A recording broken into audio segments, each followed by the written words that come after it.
Vikramshila IAS coaching institute 14 बीघा ऋषिकेश। भारतीय संविधान और राज्य व्यवस्था कर रहे थे हम। इंडियन कॉन्स्टिट्यूशन में मैं आर्टिकल करा रहा था आजकल, क्योंकि भाग 5 कर रहे हैं हम। भाग 5 में क्या है? संघ, द यूनियन। भाग 5 में क्या है? द यूनियन या संघ। आर्टिकल 52 से लेके 151 तक। तो क्या कर रहे हैं? 52 से लेके 151 तक पहले आर्टिकल कर रहे हैं बेयर एक्ट से। कहां से कर रहे हैं? उसके बाद उसको बुक से करेंगे हम लोग, ठीक है, बुक में, उसके बाद जाएंगे। क्लियर हो गया? तो पहले आर्टिकल को 1 बाय 1 समझ लीजिए। कल हम आर्टिकल 104 तक पहुंचे थे। उसमें हमने 5 चैप्टर कवर करने हैं। भाग 5 में 5 चैप्टर है। पहला चैप्टर है executive, president and vice president, कार्यपालिका, राष्ट्रपति, उपराष्ट्रपति, आर्टिकल 52 से लेकर 78 तक। दूसरा पार्लियामेंट वाला था, इसमें संसद। दूसरा चैप्टर जो था वो क्या था? पार्लियामेंट या संसद, जो कि आर्टिकल 79 से 122 तक था। चैप्टर 3 था executive power of the president और power of president to promulgate ordinance, यानी राष्ट्रपति की विधायी शक्ति या राष्ट्रपति के अध्यादेश जारी करने की शक्ति, आर्टिकल 1 to 3। उसके बाद था union judiciary, chapter 4 union judiciary, article 1 to 4 से 147 तक। और उसके बाद चैप्टर 5 में था नियंत्रक महालेखा परीक्षक, controller and auditor general of India, article 148 से 151 तक। तो हम क्या कर रहे हैं? 52 से लेकर 151 तक पहले बेयर एक्ट से आर्टिकल को क्या कर रहे हैं? 1 by 1 रीड कर रहे हैं। उसके बाद बुक पर जाएंगे। क्लियर हो गया? कैसे पढ़ते हैं वो सिखा रहा हूं। क्या कर रहा हूं? सिखा रहा हूं, ठीक है। 105 भाई, संसद के सदनों की तथा उसके सदस्यों की और समितियों की शक्तियां और विशेषाधिकार। भाई संसद के सदनों में जो सदस्य बैठते हैं, मेंबर ऑफ पार्लियामेंट बैठते हैं, member of Lok Sabha, member of Rajya Sabha, जो कमिटीज होती हैं वहां पर, उनकी शक्तियां और विशेषाधिकार। और आपको ये भी बता दूं, ये हमने ब्रिटेन से लिए। संसद सदस्यों के विशेषाधिकार जो लिए ब्रिटेन के संविधान से लिए। कहां से लिए? ब्रिटेन के संविधान से लिए। तो क्या अधिकार है देखते हैं। देखो, इसकी भाषा होती है टफ, इसमें मत फंसा करो, कीवर्ड पकड़ा करो खाली। इस संविधान के उपबंधों के और संसद की प्रक्रिया का क्या विनियमन करने वाले नियमों और स्थायी आदेशों के अधीन रहते हुए। ठीक है, वो जो बताना चाह रहा है वो एकदम से आपकी समझ में नहीं आएगा, लेकिन अगर मैं उसको एक्सप्लेन करूं तो संविधान के उपबंधों के अधीन रहना है, नंबर 1। किसके अधीन? संविधान के उपबंधों के। संविधान के उपबंधों से बाहर नहीं जाना है। नंबर 2, जो संसद की प्रक्रिया का विनियमन करने वाले नियम होते हैं, विनियमन रेगुलेट करने वाले जो नियम होते हैं, उनके अधीन रहना है। और जो स्थायी आदेश होते हैं उनके अधीन रहना है। इन 3 चीजों के अधीन रहते हुए संसद में वाक स्वतंत्रता होगी। संसद में क्या होगी? वाक स्वतंत्रता होगी। अब ठीक है यार, संसद में वाक स्वतंत्रता होगी, लेकिन मैंने कहा आप हमारे प्रतिनिधि हो, आप सांसद हो। कई बार संसद में या विधानसभा में ऐसे ऐसे काम और ऐसे ऐसे वक्तव्य दे दिए जाते हैं जो कि मान मर्यादा से भी क्या होते हैं, मतलब मर्यादाओं का ध्यान नहीं रखा जाता। कई बार वो थोड़ा गलत परंपरा हो जाती है। ठीक है, हंसी मजाक एक चलता है। क्या चलता है? थोड़ा बहुत हंसी मजाक चल सकता है, लेकिन कई बार मर्यादाओं को भी भंग कर दिया जाता है। कई बार ऐसा लगता है कि प्ले ग्रुप के बच्चे बैठे हों, मतलब इस तरह की हरकतें करते हैं, वो नहीं होनी चाहिए। ये किस आर्टिकल में दे रखा है? ये वाक स्वतंत्र, संसद में वाक स्वतंत्र होगा। कुछ भी बोल सकते हैं, कुछ भी, मतलब उतना भी नहीं बोल सकते। 105 में दे रखा है। क्या दे रखा है? इसका कई बार कुछ सांसद, कुछ विधायक क्या करते हैं? गलत प्रयोग करते हैं। क्या करते हैं? वो नहीं होना चाहिए, उसके लिए नियम होने चाहिए अलग से कि भैया एक लिमिट होनी चाहिए। आप जनप्रतिनिधि हो, आप कई लाख लोगों का क्या कर रहे हो? प्रतिनिधित्व कर रहे हो। हम अगर वही हरकतें करें अगर सड़क पर, तो हम अगर किसी को बोले तो हमारे लिए क्या है? पेनल्टी है। भाई जैसे आपने कल पढ़ा था कि अगर कोई व्यक्ति अनधिकृत है फिर भी संसद में बैठ रहा है और मतदान कर रहा है, 500 रुपए पेनल्टी है। आप बिना हेलमेट के चले जाओ, आपको 1000 रुपए पेनल्टी है, और उन पर खाली 500 रुपए। तो कुछ चीजें मैंने कहा चेंज होने की आवश्यकता है, तभी जाकर क्या होगा? संसद की मर्यादाएं, विधानसभा की मर्यादाएं क्या रहेंगी? बनी रहेंगी। तो किसमें? 105 में, नंबर 1। नंबर 2, संसद में या उसकी किसी समिति में संसद के किसी सदस्य द्वारा कही गई किसी बात, कही गई किसी बात या दिए गए किसी मत के संबंध में उसके विरुद्ध किसी न्यायालय में कोई कार्यवाही नहीं की जाएगी। ये वाली जो लाइन है ना, किसी न्यायालय में कोई कार्यवाही नहीं की जाएगी, यानी अब हो गए फ्री, यानी कुछ भी बोल लो, क्या कर दो। कमेटी में, संसद में या उसके किसी समिति में संसद के किसी सदस्य द्वारा कही गई किसी बात या दिए गए किसी मत, दिए गए किसी वक्तव्य मत के संबंध में उसके विरुद्ध किसी भी न्यायालय में कोई कार्यवाही नहीं की जाएगी, और किसी व्यक्ति के विरुद्ध संसद के किसी सदन के प्राधिकार द्वारा या उसके अधीन किसी प्रतिवेदन, पत्र, मतों या कार्यवाहियों में प्रकाशन के संबंध में इस प्रकार की कोई कार्यवाही नहीं की जाएगी। ऊपर वाला ध्यान रखो, किसी न्यायालय में कोई कार्यवाही नहीं की जाएगी। अगर कोई सांसद कुछ भी क्या करता है, किसी समिति में या संसद के अंदर क्या करता है, कोई मत देता है, कुछ बोलता है, तो उस पर कोई कार्यवाही नहीं होगी। क्लियर हो गया? ठीक है। तीसरी बात बोल रखी है कि अन्य बातों में संसद के प्रत्येक सदन की और प्रत्येक सदन के सदस्यों और समितियों की शक्तियां, विशेषाधिकार और उन्मुक्तियां ऐसी होंगी जो संसद समय समय पर विधि द्वारा परिनिश्चित करे।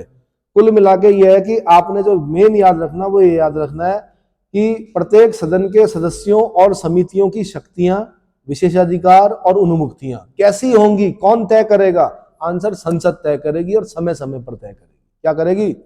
संसद समय समय पर तय करेगी, परिनिश्चित करेगी। और जब वे इस प्रकार परिनिश्चित नहीं किएगी उसको छोड़ दो, आगे ज्यादा मत पढ़ो। ठीक है, डिटेल ज्यादा पढ़ोगे दिक्कत हो जाएगी, खाली कीवर्ड पकड़ो। तीसरी बात कि शक्तियां, विशेषाधिकार, उन्मुक्तियां कौन तय करेगी? समय समय पर संसद तय करेगी। कहां लिखा हुआ? 105 में। बार बार पूछना आपने, कहां लिखा हुआ? 105 में लिखा हुआ। क्लियर हो गया? चौथी बात, जिन व्यक्तियों को इस संविधान के आधार पर संसद के किसी सदन या उसकी किसी समिति में बोलने का, उसकी कार्यवाहियों में अन्यथा भाग लेने का अधिकार है, उनके संबंध में उसी प्रकार लागू होंगे जिस प्रकार, ये भी कुछ खास नहीं है, मतलब ये उनके बारे में बोल रहा है जैसे महान्यायवादी। महान्यायवादी को किसी भी संसद के किसी भी सदन में क्या है ना, बैठने का अधिकार है, बोलने का, मत देने का अधिकार नहीं है। ठीक है, उनके बारे में बता रखा। या और जिन लोगों को अधिकार है उन लोगों के बारे में 1 2 3 खंड 1 2 3, कुछ खास नहीं। 3 चीजें याद रखनी। 105 में लिखा हुआ कि संसद में वाक स्वतंत्रता होगा, यानी बोलने की स्वतंत्रता होगी। दूसरी चीज लिखी हुई, किसी न्यायालय द्वारा कोई कार्यवाही, जो भी सांसद बोलेगा या जो भी किसी समिति में मत देगा या उसके संबंध में कोई भी क्या करेगा, बात करेगा, तो उसकी न्यायालय द्वारा कोई भी कार्यवाही नहीं होगी। तीसरा बोल रखा है कि उनके शक्तियां, विशेषाधिकार, उन्मुक्तियां ऐसी होंगी जो संसद समय समय पर तय करेगी। शक्तियां, विशेषाधिकार और उन्मुक्तियां। क्लियर हो गया? ये तीनों चीजें लिखी हुई 105 में। किसमें लिखी हुई? उसके बाद भाई 106, सदस्यों के वेतन और भत्ते। मैंने बोला भी संसद से सबसे तेज आवाज उसी दिन आती जिस दिन वेतन बढ़ता है। सब ध्वनि मत से हाँ करते हैं, यस। क्या करते हैं? यस करते हैं। ठीक है, बेरोजगारी भत्ता भी बढ़ा दो भाई, उस दिन भी यस करो। चलो, भत्ता बढ़ा क्या दो किसी को, मेरे ख्याल से यहाँ पर तो किसी को नहीं मिलता है। चलो, संसद के प्रत्येक सदन के सदस्य ऐसे वेतन और ऐसे भत्ते जिन्हें संसद समय समय पर विधि द्वारा अवधारित करे। कौन अवधारित करती है? संसद के सदस्यों के वेतन और भत्ते स्वयं संसद अवधारित करती है। कौन करती है? आपको पता होना चाहिए। आप एक बार सांसद बने, हट गए आप, पेंशन, एक पेंशन लग गई। दूसरी बार सांसद बने, फिर दूसरी पेंशन लग गई। 3 बार सांसद बने, तीसरी पेंशन लग गई। फिर आप कभी विधायक रहे होंगे, वहां की पेंशन अलग। दूसरी बार विधायक बने, वहां की पेंशन अलग। और जो सरकारी कर्मचारी जो 60 साल तक अपना खून जला रहा, उसकी पेंशन खत्म, है ना? क्यों? क्योंकि देश क्या हो गया, अमीर हो गया। जब गरीब था तब पेंशन मिलती थी, अब अमीर हो गया तो अब पेंशन खत्म, है ना? यानी 60 साल तक आप उन्हें दोगे लाख लाख रुपए तनख्वाह, और तनख्वाह जैसे ही वो रिटायर होगा, जब उसको सबसे ज्यादा जरूरत होती है तब आप उसको दोगे क्या, 10,000, 12,000, 8,000, 5,000। हो जाएगा? नहीं होगा। तो पहले क्या था कि जितना वेतन होता था उसका आधा क्या मिलता था, पेंशन मिलती थी। पति की मृत्यु हो गई, उसका आधा पत्नी को मिलता था। उस सहारे अपना जीवन काट लेते थे लोग सरकारी नौकरियों में। लेकिन अब वो सरकारी नौकरियों में वो चाम खत्म। ठीक है, चलो जी। तो मैंने कहा संसद समय समय पर विधि द्वारा अवधारित करती है कि संसद के प्रत्येक सदन के सदस्य के वेतन कितना होगा और उनके भत्ते कितने होंगे। तो भत्ते पढ़ना कभी, तो पता चलेगा आपको सांसद के भत्ते क्या होते हैं, वेतन कितना होता है। अच्छा जी, 107, आर्टिकल 107 में जब जाते हैं तो विधेयकों के प्रस्थापन और पारित किए जाने के संबंध में उपबंध। अब क्या है, इसमें लिखा हुआ कि धन विधेयक और अन्य वित्त विधेयकों के संबंध में आर्टिकल 109 और 117 के उपबंधों के अधीन रहते हुए कोई विधेयक संसद के किसी भी सदन में आरंभ हो सकता है। क्या हो सकता है? भाई अभी हमने धन विधेयक पढ़ना है। धन विधेयक की जो परिभाषा है वो पढ़नी हमने 110 में। इसमें पढ़नी है, याद रखना आप, मनी बिल धन विधेयक की परिभाषा हमने पढ़नी है 110 में। कोई विधेयक धन विधेयक है नहीं, इसका निर्णय कौन करेगा? लोकसभा अध्यक्ष करेगा। धन विधेयक राष्ट्रपति की अनुमति से कहां पर इंट्रोड्यूस होगा? पहले लोकसभा में होगा। कहां पर होगा? सारी जो शक्तियां धन विधेयक के संबंध में, वो अधिकतर शक्तियां लोकसभा की हैं, राज्यसभा की बहुत सीमित शक्तियां हैं। ठीक है, ये आगे चलकर पढ़ना है हमने। ऐसे ही वित्त विधेयक होता है। वित्त विधेयक भी 2-3 प्रकार के होते हैं। उनमें से एक जो होता है वो साधारण बिल की तरह, साधारण विधेयक की तरह होता है। बाकी वित्त विधेयक होते हैं। ठीक है, प्रत्येक धन विधेयक वित्त विधेयक होता है, परंतु प्रत्येक वित्त विधेयक धन विधेयक नहीं होता है। ये मेंस का क्वेश्चन होता है। तो आर्टिकल 110 की जो डेफिनेशन है, 109, 110, 117, ये आर्टिकलों में कुछ हम विशेष पढ़ेंगे। क्या पढ़ेंगे? कुछ विशेष पढ़ेंगे। जैसे कुछ वित्त विधेयक होते हैं जो वो क्या होते हैं, लोकसभा में इंट्रोड्यूस होते हैं। ठीक है, तो मैंने कहा वित्त विधेयकों के प्रकार पढ़ेंगे हम 117 में। अब उनके अधीन रहते हुए, यानी 109 और 117 के उपबंधों के अधीन रहते हुए, क्योंकि 109 में साफ साफ लिखा हुआ है कि धन विधेयक केवल और केवल पहले लोकसभा में ही इंट्रोड्यूस होगा, क्योंकि राष्ट्रपति की अनुमति से इंट्रोड्यूस हो रहा है, इसलिए लोकसभा में इंट्रोड्यूस होगा। राज्यसभा के पास क्या है? सीमित शक्तियां हैं। तो मैंने कहा उसके अधीन रहते हुए बाकी जो विधेयक होते हैं वो संसद के किसी भी सदन में इंट्रोड्यूस हो सकते हैं। क्या हो सकते हैं? इन दो को छोड़कर। आर्टिकल मतलब ध्यान रखना आपने, धन विधेयक और वित्त विधेयक। तो धन विधेयक तो डेफिनेशन तो 110 में है, पर डेफिनेशन देने से पहले 9 में ही धमकी मतलब पहले ही बता दिया गया कि लोकसभा में ही इंट्रोड्यूस होगा पहले। क्लियर हो गया? तो इसलिए बोलते हैं हम आर्टिकल 109 और 117 के अधीन रहते हुए क्या बाकी जो विधेयक होते हैं संसद के किसी भी सदन में आरंभ हो सकते हैं। क्लियर हो गया? उसके 107 के 2 में बोलता है कि 108 और 109 के उपबंधों के अधीन रहते हुए कोई विधेयक संसद के सदनों द्वारा तब तक पारित किया गया नहीं समझा जाएगा जब तक संशोधन के बिना या केवल ऐसे संशोधनों सहित जिस पर दोनों सदन सहमत हो गए, पर दोनों सदन सहमत नहीं हो जाते। भाई जितने भी बिल पास होते हैं ना, वो लोकसभा राज्यसभा से पास होने चाहिए, राष्ट्रपति साइन करेगा तब जाके वो क्या बनेंगे? एक्ट बनेंगे। 108 ऐसा है कि 108 ज्वाइंट सिटिंग होती है। क्या होती है? अभी हमने पढ़ना है 107 के बाद वही पढ़ना है। ज्वाइंट सिटिंग मतलब लोकसभा राज्यसभा दोनों क्या करते हैं? एक साथ बैठते हैं। ये कब बैठते हैं? ये जब असहमति बन जाती है दोनों सदनों के बीच में। क्या होती है कि लोकसभा सहमत है, राज्यसभा सहमत नहीं है, राज्यसभा सहमत है तो लोकसभा सहमत नहीं है। ठीक है, लोकसभा सहमत है, राज्यसभा के पास भेजा, 6 महीने से ज्यादा का टाइम हो गया। ठीक है, तब जाके क्या होता है कि राष्ट्रपति 108 बुलाता है। क्या करता है? 108 बुलाता है, और साधारण विधेयक के संबंध में बुलाता है 108। किसके संबंध में? ध्यान रखना है इस चीज को, यूपीएससी बार बार पूछती है किस विधेयक के संबंध में 108 बुलाई जाती है? साधारण विधेयक के संबंध में बुलाई जाती है। किसके संबंध में? अभी फिर बोलूंगा मैं 108 में, अभी मैं 107 में समझा रहा हूं। ठीक है, इसलिए बोला इसने कि 108 और 109 के उपबंधों के अधीन रहते हैं। 108 क्या है? Joint sitting. 109 क्या है? वो कि भाई धन विधेयक इंट्रोड्यूस जो होगा लोकसभा में होगा, पहले कहां होगा? तो 108 109 के उपबंधों के दिन रहते हुए कोई विधेयक संसद के सदनों द्वारा तब तक पारित किया गया नहीं समझा जाएगा जब तक कि संशोधनों के बिना या केवल ऐसे संशोधनों सहित जिस पर दोनों सदन सहमत हो गए। ये बात इसलिए लिख रहा है कि 109 में लिखा हुआ लोकसभा में इंट्रोड्यूस होगा, राज्यसभा में भेजेंगे, राज्यसभा सिर्फ 14 दिन तक उसको रोक सकती है। कितने दिन तक?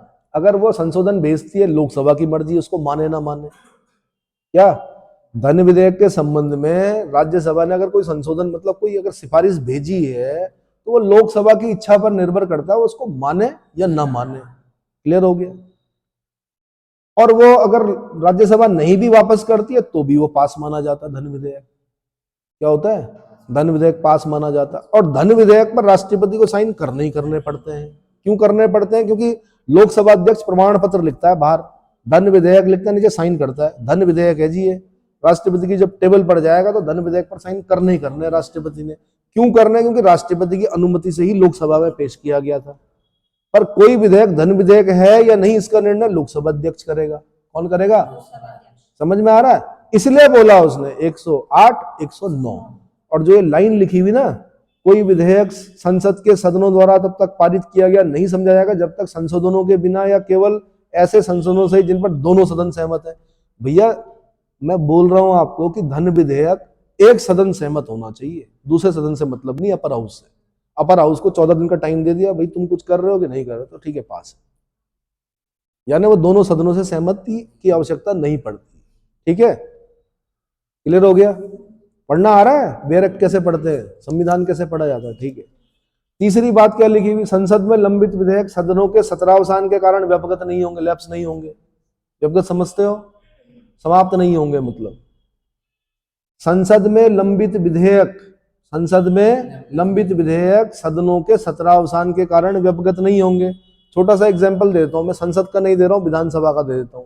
पिछली बार उत्तराखंड राज्य निर्माण आंदोलनकारी आरक्षण विधेयक आया, आपस में क्या हो गया, उत्तराखंड की विधानसभा के अंदर पहली बार देखा हमने कि बिल लेके आई, जो सरकार लेके आई, उसी के विधायकों के बीच में असहमति हो गई कि जी कुछ गड़बड़ है, कुछ उसमें कुछ गड़बड़ थी, उसमें कुछ गड़बड़ क्या थी, तो वो लैप्स नहीं हुआ, इंतजार किया गया बजट सत्र का, तो तब जाके बजट सत्र में उसको क्या किया गया, पास किया गया। पिछला सत्र हुआ था, पिछले सत्र के बाद अब बजट सत्र में क्या किया गया, उसको पास किया गया।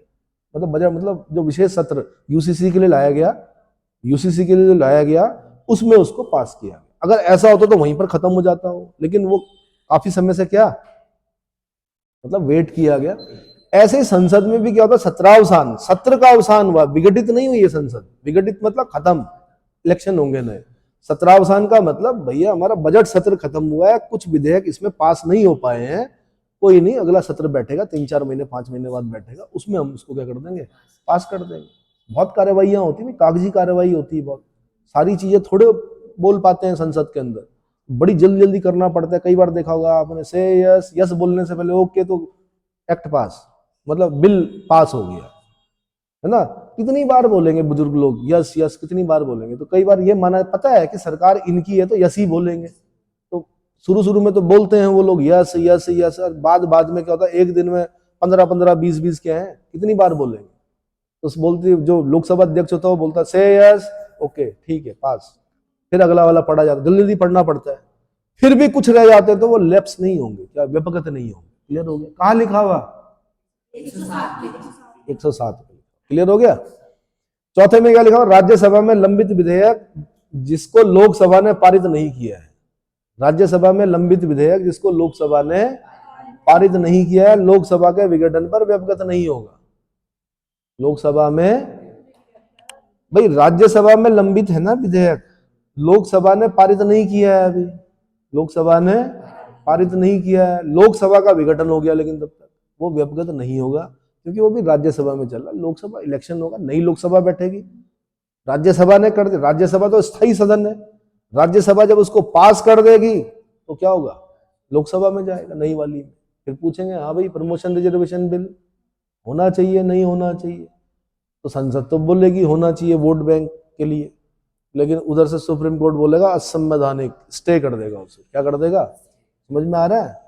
चलो, कोई विधेयक जो लोकसभा में लंबित है या जो लोकसभा द्वारा पारित कर दिया गया राज्यसभा में लंबित है, क्या है, राज्यसभा में लंबित है, अनुच्छेद 108 के उपबंधों के अधीन रहते हुए लोकसभा के विघटन पर व्यपगत हो जाएगा।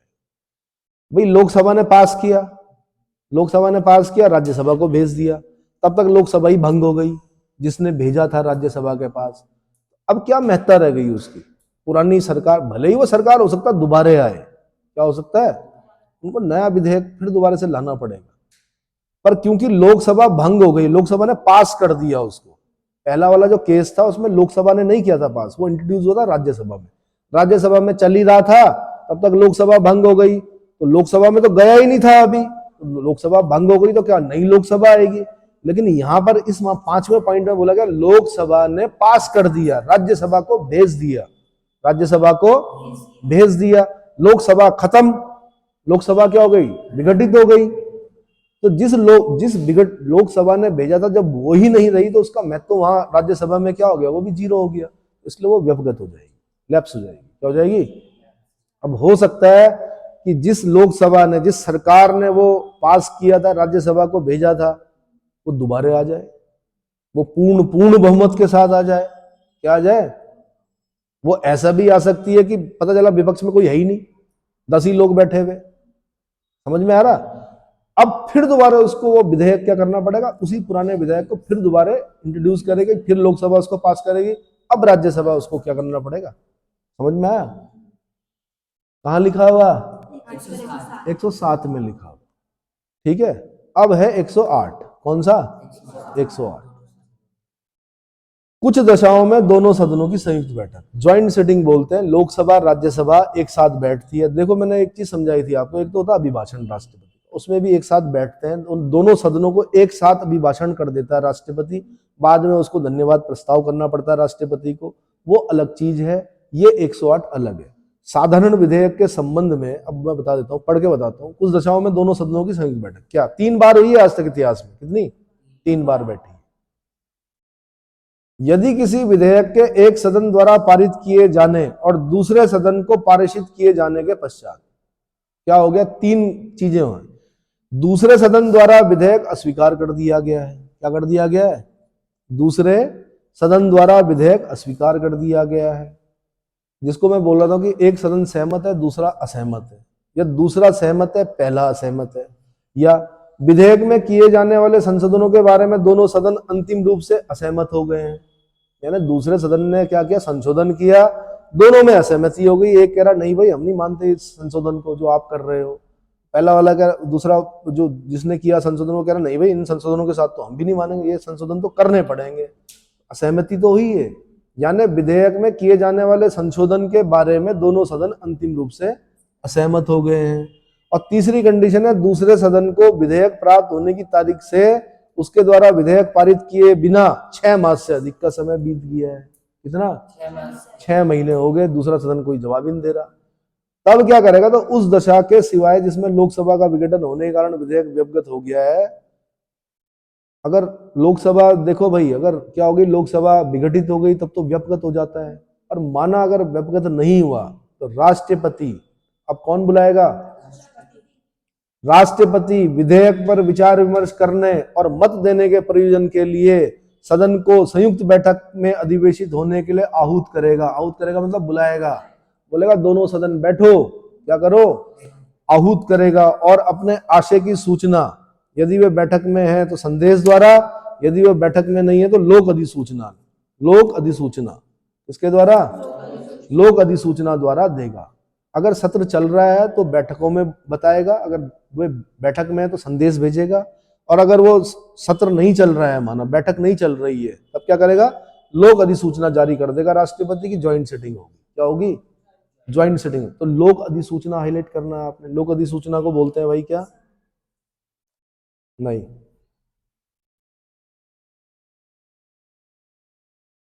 क्या बोलते हैं लोक अधिसूचना को? Public notification. क्या बोलते हैं? अधिसूचना मतलब नोटिफिकेशन, लोक अधिसूचना मतलब पब्लिक नोटिफिकेशन। क्या बोलते हैं? Public notification. क्लियर हो गया? क्लियर? अब पर ध्यान देना, मैंने कहा आपको साधारण विधेयक के संबंध में। किसके संबंध में? साधारण विधेयक के संबंध में होता है ये। अब जब दोनों सदनों की संयुक्त बैठक बैठेगी ना, तो उसके बाद अध्यक्षता कौन करेगा? लोकसभा अध्यक्ष करता है। कौन करता है? अब दिमाग में आएगा आपको, यार अपर हाउस तो राज्यसभा है, अपर हाउस का जो चेयरपर्सन है वो तो उपराष्ट्रपति है, उपराष्ट्रपति को करनी चाहिए, लोकसभा अध्यक्ष क्यों कर रहा है? तो भाई जनप्रिय सदन जो लोकसभा लोकसभा है, लिखा हुआ कि भाई लोकसभा अध्यक्ष ही अध्यक्षता करेगा। ज्वाइंट सिटिंग जब बैठेगी तो उसकी अध्यक्षता कौन करेगा? लोकसभा अध्यक्ष करेगा। लोकसभा अध्यक्ष नहीं होगा तो उपाध्यक्ष करेगा, और उपाध्यक्ष नहीं होगा तो राज्यसभा का उपसभापति करेगा। कौन करेगा? सभापति नहीं करेगा। समझ में आया? लिखा होगा मेरे ख्याल से, देखते हैं। अच्छा, दूसरे में लिख रहा कि 6 मास की ऐसी अवधि की गणना करने में निरंतर 4 दिन से कुछ खास नहीं, संयुक्त बैठक में अधिवेशित होने के लिए आहूत करने का आशय सूचना। ठीक है।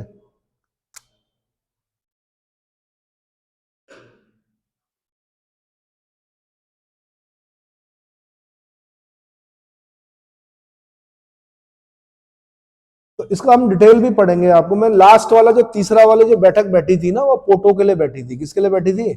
Prevention of terrorism ordinance. किसके लिए? अटल बिहारी वाजपेयी का समय था, पता लगा कि यार संसद सत्र में नहीं है, अध्यादेश जारी कर दिया गया, POTO prevention of terrorism ordinance जारी किया गया। अब उसको पोटा बनाना था। क्या बनाना था? पोटा बनाना था। जो विपक्ष था वो क्या गड़बड़ हो रही थी, तो राष्ट्रपति ने क्या किया, 108 बुलाई। ये तीसरा टर्म, मतलब तीसरी बार हो रहा था ऐसा। तो जब मैं किताब पढ़ा रहा हूँ वहां पे आपको तीनों तरीके बताऊंगा कि कब कब संयुक्त बैठक बैठी है। तो तब क्या हुआ कि पोटो को पोटा बनाया गया, प्रिवेंशन ऑफ टेररिज्म ऑर्डिनेंस को प्रिवेंशन ऑफ टेररिज्म एक्ट बनाया गया, पोटा। इतना समझ में आया? ठीक है।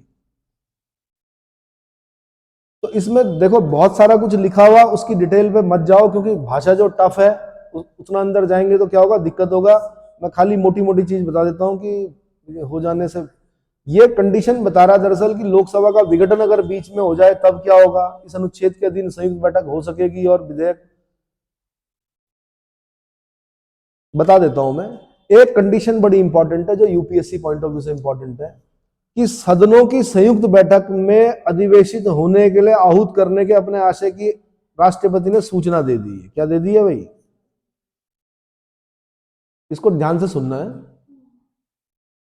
जो पहली 3 कंडीशन बताई थी मैंने वो सेटिस्फाई हो रही है। राष्ट्रपति ने अधिसूचना जारी कर दी, लोक अधिसूचना, कि भाई अब ज्वाइंट सिटिंग बैठेगी। क्या होगी? तब तक क्या हो गया, लोकसभा विघटित हो गई। क्या हो गई? अब क्या होगा, ज्वाइंट सिटिंग बैठेगी या नहीं बैठेगी, ये प्रश्न उठता है। क्या बैठेगी? बैठेगी, क्योंकि महामहिम ने लोक अधिसूचना जारी कर दी। क्या कर दी? महामहिम ने लोक अधिसूचना जारी कर दी। तो मैं यही बोलना चाह रहा हूं, 5 में लिखा हुआ है, 108 के 5 में। किसमें लिखा हुआ? 108 के 5 में लिखा हुआ कि भैया सदनों की संयुक्त बैठक में अधिवेशित होने के लिए आहूत करने के अपने आशय की राष्ट्रपति की सूचना के पश्चात लोकसभा का विघटन बीच में अगर हो जाता है, लोकसभा का विघटन अगर बीच में हो जाता है तो इस अनुच्छेद के अधीन संयुक्त बैठक होगी। संयुक्त बैठक क्या होगी? बैठेगी और उसमें विधेयक पारित हो सकेगा। ऐसा नहीं बोलेंगे तब कि जी ये तो विघटित लोकसभा है। अरे भैया, जब राष्ट्रपति ने लोक अधिसूचना जारी की थी उस समय लोकसभा जिंदा थी। जिंदा थी मतलब समझ रहे हो? थी। अधिसूचना जारी होने के अगले दिन, 2 दिन बाद, 3 दिन बाद, 5 दिन बाद क्या हो गई, लोकसभा विघटित हो गई। तो उस विघटन का प्रभाव 108 पर नहीं पड़ेगा, उसके बाद भी 108 के तहत ज्वाइंट सिटिंग होगी। मैं और बारीकियां बताता, लेकिन मैंने कहा इसकी भाषा थोड़ा टफ है। अभी जो आपका कोमल मन है, अभी 2-2, 3-3, 4-4, 5-5 महीने हुए आपको यहाँ पढ़ते हुए, 3 महीने 4 महीने, अभी उतना समझ में नहीं आएगा। मैं आसान भाषा में किताब से समझाऊंगा। इसकी भाषा क्या टफ। इसमें मुझे दो इंपॉर्टेंट चीजें लगी, मैंने वो बता दी कि 108 के 5 में लिखा हुआ है कि राष्ट्रपति ने ज्वाइंट सिटिंग 108 को बिठाने की लोक अधिसूचना जारी कर दी है। लोक अधिसूचना जारी करने के 3 दिन, 5 दिन, 10 दिन बाद क्या हो गया, लोकसभा विघटित हो गई है। तो क्या 108 बैठेगी? हाँ जी बैठेगी, बैठेगी भी, और उसमें विधेयक पारित भी हो सकेगा। क्या हो सकेगा? समझ में आ गया? इतना है, क्लियर हो गया। उसके बाद आता है 109। देखो अब मैं पहले ये बता देता हूं क्या क्या याद करना है, हेडिंग याद कर लीजिए। 109 धन विधेयक के संबंध में विशेष प्रक्रिया, ठीक है। सबसे इंपॉर्टेंट जो आर्टिकल है आपका वो है 110, धन विधेयक की परिभाषा। इसको घोट देना, जप लेना इसको। 110 की परिभाषा कि धन विधेयक बोलते किसको है। क्या धन विधेयक किसको कहा जाता है? एक तो देखो, समझा तो मैं दूंगा, लेकिन मैंने कहा सिलेक्शन जो होना है वो लिखने पे होना है। किस पे होना है? अब एक तो होता है सामान्य भाषा में लिखना, एक होता है कि उसने अगर बोल दिया किसी कर का अधिरोपण, उत्सादन, परिहार, परिवर्तन, विनियमन, ये शब्द होते हैं आप लोगों के लिए बहुत टफ, क्योंकि आपने तो आम भाषा सुनी बचपन से, जब से जन्म लिया। कभी आपने नहीं सुना होगा उत्सादन, कभी आपने नहीं सुना होगा अधिरोपण, कभी आपने नहीं सुना होगा परिहार। हाँ, इंग्लिश में आपने सुना होगा इम्पोजिशन, इम्पोज कर दिया भाई हम पर, टैक्स इम्पोज कर दिया, तो इम्पोजिशन। ऐसे ही एबोलिशन, एबोलिशन को बोलते हैं उत्सादन, एबोलिश करना मतलब उत्सादन। ऐसे रिमिशन मतलब परिहार, ऐसे ही ऑल्ट्रेशन मतलब परिवर्तन, ऐसे ही रेगुलेशन मतलब विनियमन। विनियमन। तो ये 5 शब्द याद करने हैं। तो पहले क्या करो कि इनको याद करो, समझा मैं दूंगा कि क्या क्या चीजें होती है। 110 में क्या है भाई? हाँ, जैसे 110 में धन विधेयक की परिभाषा। तो मैंने कहा ऐसे शब्दों को क्या करो, पहले पकड़ो, ठीक है। ऐसे ही बोलेगा जैसे गांव में बोलेगा भारत की संचित निधि। अब आप बोलोगे भारत की संचित निधि क्या होती है, क्योंकि अभी आर्टिकल आगे तक तो पढ़े नहीं। तो मैं आपको आर्टिकल 266 में ले जाऊंगा, जहां पे मैं बताऊंगा consolidated fund of India and consolidated fund of the state, दोनों जो होते हैं वो किस में होते हैं? आर्टिकल 266 में होते हैं, ठीक है। ऐसे ही यहाँ पे आप पढ़ेंगे क्या? आकस्मिक निधि, उसको बोलते हैं कंटीजेंसी फंड ऑफ इंडिया, वो आर्टिकल 267 में होता है। Contingency fund of India and contingency fund of the state, यानी भारत की आकस्मिक निधि और राज्य की आकस्मिक निधि, दोनों ही आर्टिकल क्या होता है? 267 होता है, ठीक है। तो इस तरह से समझाऊंगा मैं बाद में। पहले इनको क्या कीजिए, भारत की संचित निधि, भारत की आकस्मिक निधि, कुछ शब्द जैसे प्रत्याभूति, गारंटी, प्रत्याभूति मतलब हिंदी और इंग्लिश दोनों में याद कीजिए इसको। क्या कीजिए, क्या पता कल को आप लोकसभा अध्यक्ष बन जाओ। और क्योंकि कोई विधेयक धन विधेयक है नहीं, इसका निर्णय कौन करेगा? लोकसभा अध्यक्ष। और आप लोकसभा अध्यक्ष हो तो आपको यही आर्टिकल काम आएगा। कौन सा? जैसे ही आप देखेंगे इस विधेयक में कर का अधिरोपण हो रहा है भाई, क्या हो रहा है? इम्पोजिशन हो रहा है। ये धन विधेयक है, आप बाहर लिखोगे, साइन करोगे, ताकि राष्ट्रपति महामहिम क्या कर सके, उस पर साइन कर सके। या कहीं पर आप देख रहे हो कि भारत की संचित निधि से की अभिरक्षा और भारत की संचित निधि से धन जमा करना या उससे धन निकालने से संबंधित विधेयक है, तुरंत लिख दोगे आप बाहर क्या? धन विधेयक। तो अपने आप को लोकसभा अध्यक्ष मानो और इसको आर्टिकल को याद करो, हो जाएगा। समझा मैं दूंगा, टाइम लगेगा उसको समझाने में, ठीक है। ऐसे ही क्या है कि इसमें और कौन कौन से आर्टिकल इंपॉर्टेंट होते हैं ये बता देता हूं मैं। वार्षिक वित्तीय विवरण, बचपन से लेके आज तक आप बजट पढ़ते रहे कि बजट बजट बजट, तो ये है भैया वो बजट। 112 111 में विधेयकों पर अनुमति है, 112 में वार्षिक वित्तीय विवरण है। बहुत बहुत बहुत इंपॉर्टेंट। आपने कहा बजट, बजट जो है वो फ्रांसीसी भाषा का शब्द है जिसका मतलब होता चमड़े का थैला। फ्रांस में चमड़े के थैले में लेके जाते थे, जो कागज वागज लेके जाते थे, तब से नाम पड़ गया उसका बजट। आम लोग बजट बोलते हैं, संवैधानिक लोग जो संवैधानिक नाम है उसका एनुअल फाइनेंशियल स्टेटमेंट, क्या नाम है? और इसी को वार्षिक वित्तीय विवरण भी बोलते हैं। वार्षिक वित्तीय विवरण में भी क्या करना है आपने भाई? पूरा कोशिश करना याद करने की। वैसे मैं आसान भाषा में समझाऊंगा, लेकिन इसका एक वाला इंपॉर्टेंट है बहुत ज्यादा। कौन सा? 112 का घ जरूर याद कर लेना। क्या याद करोगे? घ मतलब 112 का डी। यहां से बार बार वो क्वेश्चन पूछता है कौन कौन से व्यय भारत की संचित निधि पर भारित है। भारित समझते हो?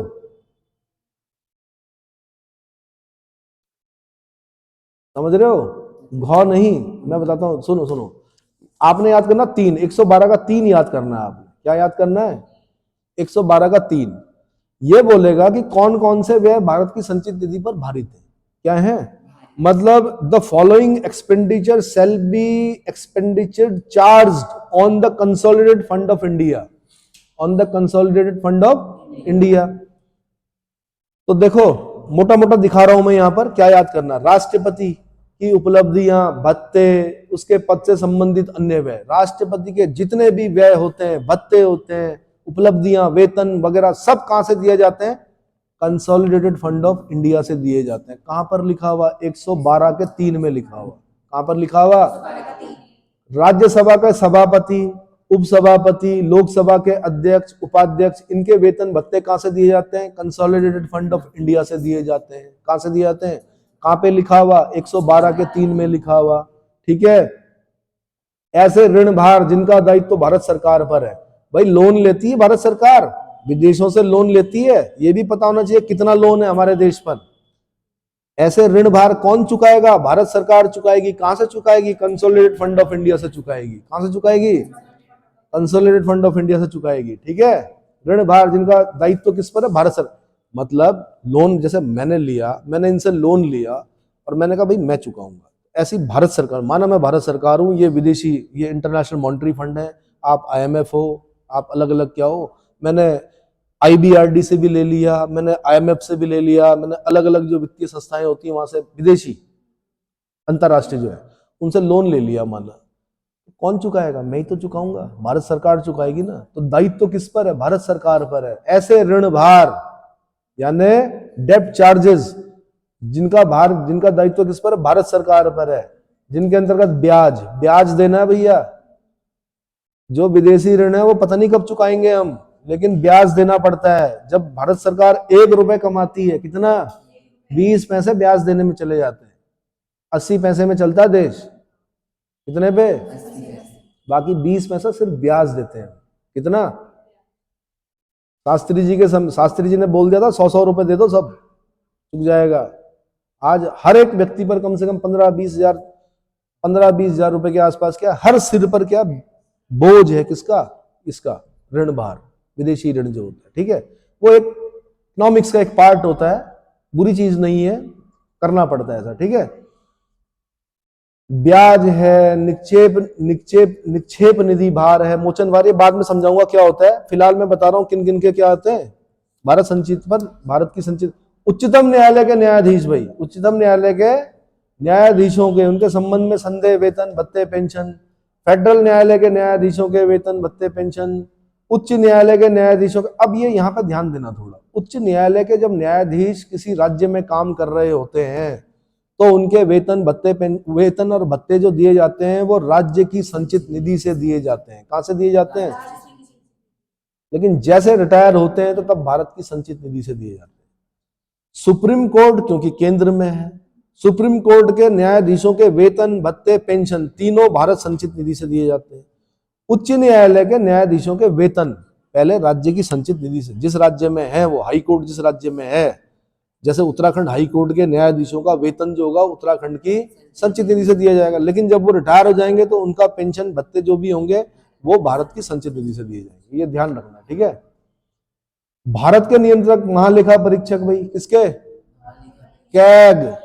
कैग के जो वेतन भत्ते पेंशन वो कहां से दिए जाएंगे?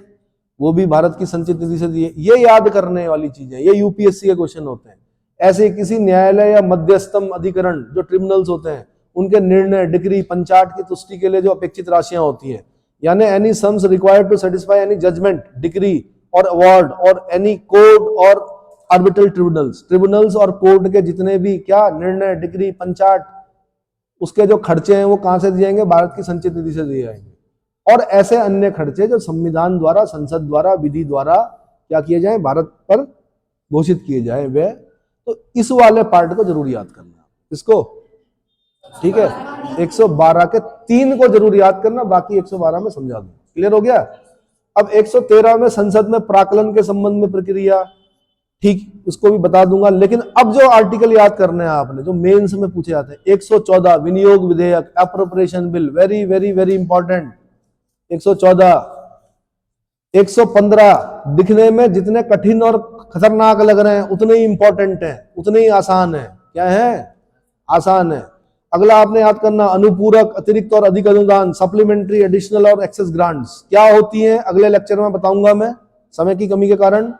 अनुपूरक, अतिरिक्त और अधिक अनुदान ये याद करना है, खाली हेडिंग याद कीजिए। अभी अगले चरण में मैं अगले क्लास में क्या करूंगा, इनको एक्सप्लेन करूंगा पूरा। ठीक है, सप्लीमेंट्री, एडिशनल और एक्सेस ग्रांट्स क्या होती है? 115 में है।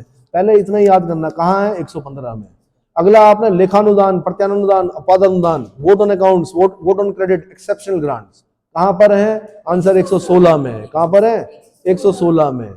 और वित्त विधेयक के बारे में विशेष उपबंध, वित्त विधेयक, financial bill, special provision to the financial bill, वित्त विधेयक 117।